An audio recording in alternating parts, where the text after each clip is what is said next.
साकी, मैं लक्ष्मी बनकर तुम्हें सुख समृद्धि दूं, मैं सरस्वती बनकर तुम्हें ज्ञान दूं, मैं पार्वती बनकर तुम्हें स्वाभिमान दूं, दुर्गा बनकर तुम्हें शक्ति दूं, काली बनकर तुम्हारे दुखों का नाश करूं, शीतला बनकर तुम्हारे जीवन में शांति लाऊं, ज्वाला बनकर तुम्हारे जीवन में रोशनी लाऊं और अन्नपूर्णा बनकर तुम्हारी जिंदगी को खुशहाल बनाऊं।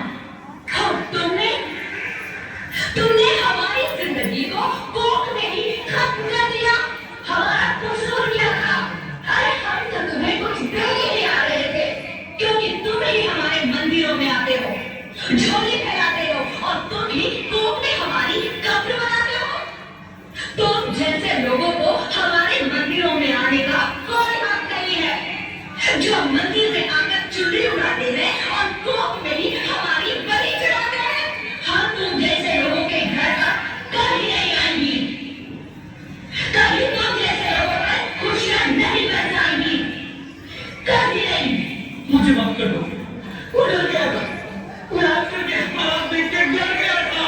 हालात को दोष मत दो मूर्ख, ये हालात भी तुम जैसे गंदी सोच के लोगों ने बनाए हैं। अगर इतना ही डर था तो अपनी माँ को क्यों नहीं मारा, अपनी बहन को क्यों नहीं मारा, अपनी बीवी को क्यों नहीं मारा, हमें क्यों मारा? डर तुम्हें लग रहा था तो तुम मरते, हमें क्यों मारा? बेटे के मुंह में, क्योंकि बेटा वंश चलाता है। अरे मूर्ख, अगर बेटा वंश है तो बेटी अंश है, अगर बेटा आन है तो बेटी गुमान है, अगर बेटा दवा है तो बेटी दुआ है, अगर बेटा गीत है तो बेटी संगीत है, और अगर बेटा भाग्य है तो बेटी भाग्य विधाता है।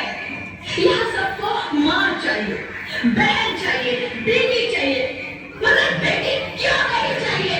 जबकि ओस की बूंद सी होती है बेटियां, माँ को जरा सा भी दर्द हो तो रोती है बेटियां, रोशन करता है बेटा सिर्फ एक कुल को, दो कुलों की लाश होती है बेटियां।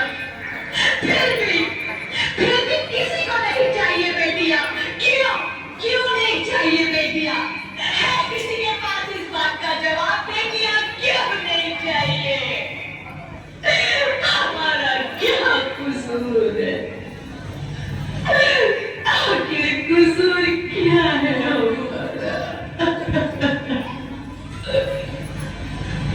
हमारा जाना है हमें, क्यों नहीं चाहिए बेटियां, क्यों नहीं?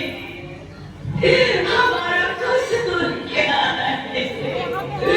क्या है हमारा कसूर? मुझे माफ कर दो, मुझे माफ कर दो मेरी बच्ची, मुझे माफ कर दो। मेरी कोई गलती नहीं, तुम्हारी